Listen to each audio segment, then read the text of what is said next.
What's going on, guys? Lars here. I'm here with my boy Gio. What did you do today? I got 5th place at the Hollywood Regional, man. I'm so happy. It's the first time I top a big American regional.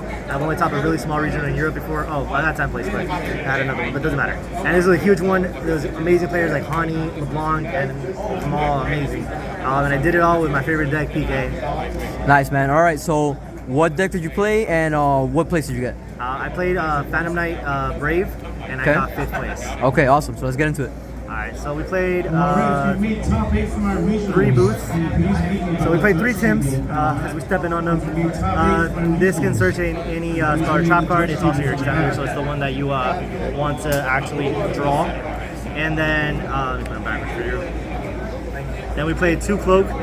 Cloak basically searches the monsters. It can also search Shade Brigandine. It has a boost effect that comes in clutch as well that you have to use. And then we played 2 Torrent Scales. This is pretty much the strongest PK name.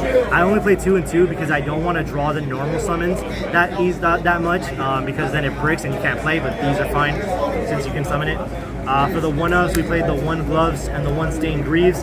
Gloves is just a foolish for anything, and Stained Greaves summons itself and summons from hand. It came in clutch. I literally, in the last game, he had a Noir for 1 spin, and I normal summoned it as a bait. He just spinned it back because he didn't want to see a PK name in graveyard. I had Foolish in the graveyard in my hand, and this in the thing. I needed this in deck, so I Foolished it, and I was able to just combo off after that. So that's the PK engine. We do play the 2 Psychic Wielders. I'm not playing a tracker because of the synchro that I'm playing, so I needed the tuner.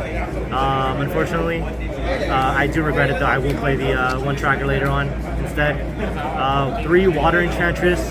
She searches right. She also summons herself. She's honestly one of the best extenders as well. We play the Griffin, obviously, but we also do play the Illegal Knight. It's actually really amazing in this deck because it's a dark monster for Bardiche, and it also allows us to give an attack position monster to swing into it with Arc Rebellion, which they normally will play around by summoning in defense, but we don't allow that. We do play 3 Rights. Droll is really prevalent in this format, so 3 Rights is necessary. The 1 Faithful and the 1 Draco bag. I drew this 7 games. I'm tired of drawing it, but whatever. I drew it all the time. It still worked out pretty well. 1 game it was such a bait. I had hard drawn right, this, and Griffin, and I activated this and then negated it, and that was their only interruption. So played it real. The Rhoda and the Foolish as our normal spells for consistency. 3 E-Tellies for extension. We usually side 1 out at least for the thing. We did play for our non-engine. We have basically 9 engine spots in this deck.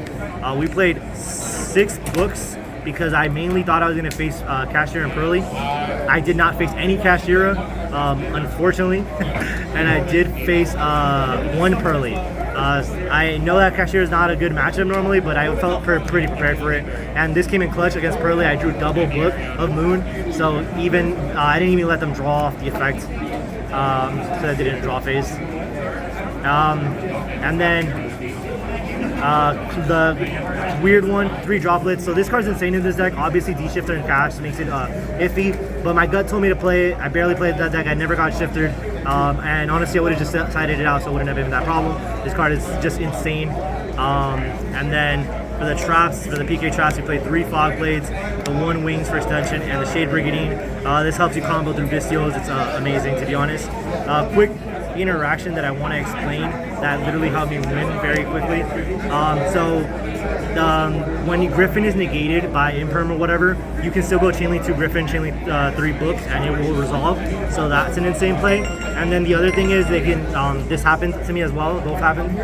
If they Dark Ruler you, you can Fog Blade your own card, like Griffin, and then it will be negated by Fog Blade instead of Dark Ruler, and then later you can Droplet, send the Fog Blade, and the Griffin will be live, even if it's in the same chain as, so like basically I went Spell Chainlink 1, and then I used Griffin Chainlink 2, and Chainlink 3 Droplets sending it, and it played off amazingly. They were not expecting it. For the extra deck, I did forget to organize it, but let's go. 1 Cherubini, MVP. That is a PK card, not a BA card. 1 Dark for extension. It helped a lot in the Pearly matchup. I kept on bringing back the Lily.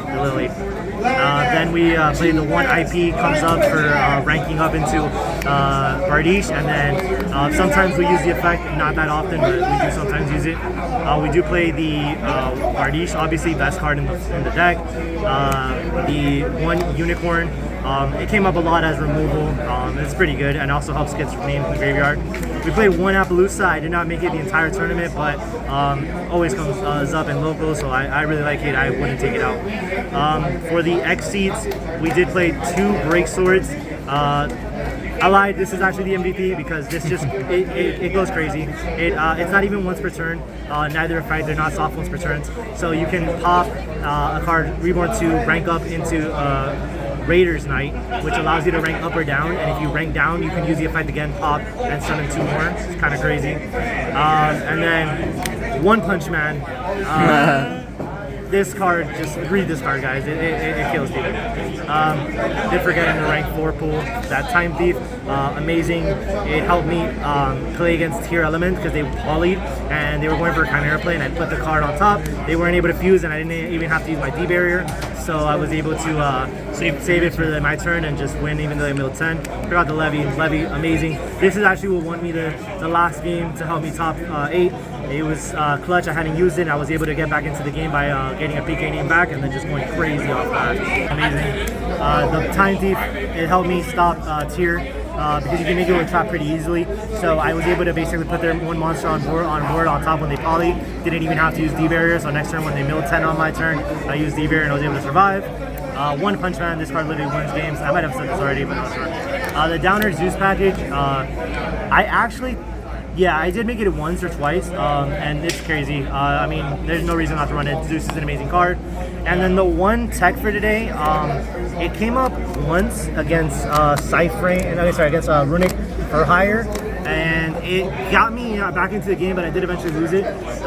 This is basically for board decks. It's a synchro monster that it's like a Mystic Mind type card because anything over 2,000 cannot activate its effects. So you basically use this, and then all your good cards are 2,000, like your Griffin, your Legal Knight, and you just shut down their plays. For the side deck, I'm gonna be honest, this whole thing is trash. The only card that matters is D Barrier. Carried me in the last match to be able to actually win that match. And funny enough, Lancia, I don't understand. I played against one Synchron deck and I had a feeling this might help, but honestly, I thought about it after I submitted the deck list and it shouldn't have. Somehow it stopped their turn. They drew Water Enchantress and they couldn't banish the Assault Synchron, so it is what it is. Godarla, I only saw it one time and it did absolutely nothing because I was already losing, so RIP. 3 Twin Twisters. This actually did come up against Runic for hire and got me the draw because I was able to pop the Fountain, so pretty good card. And then Droll, this would have been an MVP if I drew it. I didn't draw it a single time, so RIP. And then big shout outs to Lars for the bond token. Of course. All right, bro, congratulations again. Do you have any shout outs? Yeah, bro, big shout out to you, world caliber player. You've helped me a lot. Big shout out to the Hobby Hideout, one of my good friends has helped me as well, to Cardstock and every card shop, especially the Dragon's Lair in Southwest Florida, that has helped me become a lot better player. And thank you. All right, man, congratulations. Thank you for the video.